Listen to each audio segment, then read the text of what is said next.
तो फैज मैं ना मैं अजान एंड आप देख रहे हो रेसलबॉक्स 7। तो गाइस वेलकम सभी का एक और अपडेट वीडियो में। तो भाई अपनी बातों को शुरू करते हैं। ट्राइबल रोमा रेस हमारे best in the world CM Punk से भाई बोली रेस के मुताबिक ये कहा गया है कि भाई जो सीएम पंक ने लाइंस डिलीवर की थी वो रोमनस के फादर वाली, वो चीज बिल्कुल भी एक्सेप्टेबल नहीं है, वो चीज बिल्कुल भी सही नहीं है। कि भाई उनको लगता है ये कुछ चीज ज्यादा ही हो गई, या तो ये इस फ्यूड में इसलिए घुसाई गई है कि भाई जो रोमन है ज्यादा अग्रेसिव फ्यूड करे सीएम पंक के साथ अपने फैमिली मैटर को लेके, या तो ये लाइंस खुद से सीएम पंक ने बोल दिया या तो रोमन ने खुद ही कहा था। मुझे नहीं लगता है कि रोमन के परमिशन के बगैर ये कह सकते सीएम पंक। बाकी इसके बाद बात करते हैं लोगन पॉल को लेके। लोगन पॉल ने भाई की जो रिंग में प्रमोशन किए जाते हैं पूरे मैटर को एक्सपोज कर दिया था। इन लोगों की वजह से भाई जो रेसलर है उनको बहुत दिक्कतों का सामना करना पड़ता है। इन लोगों की वजह से भाई जो रेसलर है वो स्लिप हो जाते हैं अपने मैच के दरमियान, यानी कि भाई ये जो लोगो है इनकी वजह से स्लिपरी होते हैं क्योंकि एक्चुअली कैनवस के होते हैं, तो भाई ये चलने में या भागने में बहुत ज्यादा प्रॉब्लम क्रिएट करते हैं। एंड इसके सिवा लोगन पॉल इधर ये भी कहते हैं अगर डब्ल्यूडब्ल्यूई भाई वो स्टैंड पेंट्स का इधर यूज करे तो अब कोई इशू नहीं है, लेकिन ये जो भाई पूरा छाप देते हैं उसको, ये चीज बहुत ज्यादा प्रॉब्लम करती है। देन इसके बाद बात करते हैं भाई अपने सैटरडे नाइट मेन इवेंट को लेके। तो भाई रिपोर्ट निकल के सामने है जिसका अकॉर्डिंग ये कहा जा रहा है कि जो next WWE Saturday night main event होने वाला है रिपोर्टली शेड्यूल कर दिया गया है 23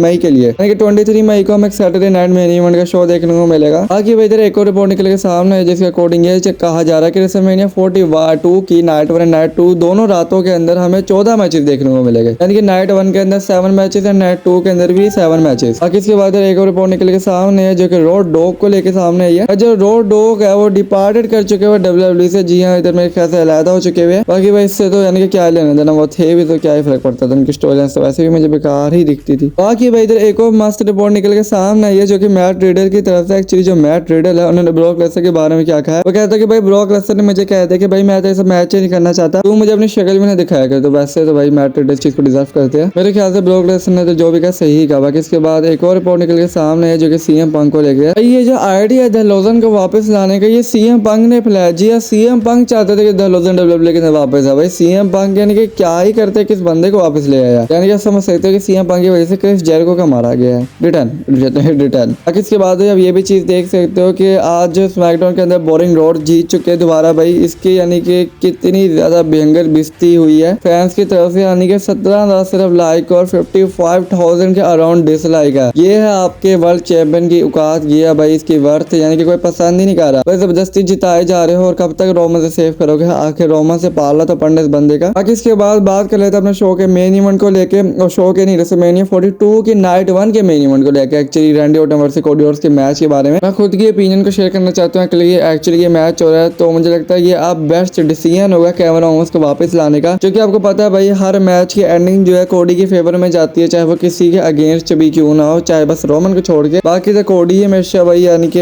हर एक को अंडरडॉग कर देता अपने सामने। तो इस बार भी मुझे लगता है भाई रैंडी ऑर्टन चैंपियन ही बनने वाले हैं। एंड आपको पता है वो ट्रिपल एच और रैंडी ऑर्टन का क्या चल रहा है। ट्रिपल एच खुद ही नहीं चाहिए कि रैंडी ऑर्टन उनका रिकॉर्ड तोड़े। एक्चुअली ये बात फनी लगती है, बट एक तरह से देखा जाए तो कोडी रोड्स नहीं हारने वाले रैंडी से, सीधी बात है ट्रिपल एच कभी भी नहीं हरवाएगा। मुझे लगता है कि इस मैच के अंदर रैंडी ऑर्टन को हराने की एक बहुत बहुत बहुत ही बड़ी सेंस बन सकती है, एंड वो सेंस केविन ओवेंस के जरिए निकल सकती है। अगर इस मैच के अंदर केविन ओवेंस अपना रिटर्न कर लेते हैं, एंड आपको पता होगा कि लास्ट टाइम रैंडी ऑर्टन की वजह से इंजर हुए थे, क्योंकि उस वक्त रैंडी ऑर्टन ने रिटर्न किया था केविन ओवेंस के मैच में जो कि सैमी जान के साथ हुआ था, एंड केविन ओवेंस से तोड़ दिया था, सॉरी केविन ओवेंस को तोड़ दिया था रैंडी ऑर्टन ने। एंड इस बार केविन ओवेंस की बारी, अब केविन ओवेंस रिटर्न करेगा रेसलमेनिया 42 के मैच के अंदर, एंड इधर रैंडी ऑर्टन को कोर्स करा देगी उनका मैच। तो भाई मुझे तो ये लगता था, बट आपकी ओपिनियन है कमेंट के अंदर लाजमी शेयर करके जाना। बाकी इस वीडियो के अंदर इतना ही था। आई होप आपको वीडियो अच्छी लगी तो लाइक करो, चैनल को सब्सक्राइब करो। इसी तरह के मस्त डब्ल्यूडब्ल्यूई कंटेंट के लिए अपना सपोर्ट दिखाते रहो। बाकी मिलते हैं नेक्स्ट अपडेट वीडियो में। अभी के लिए टाटा।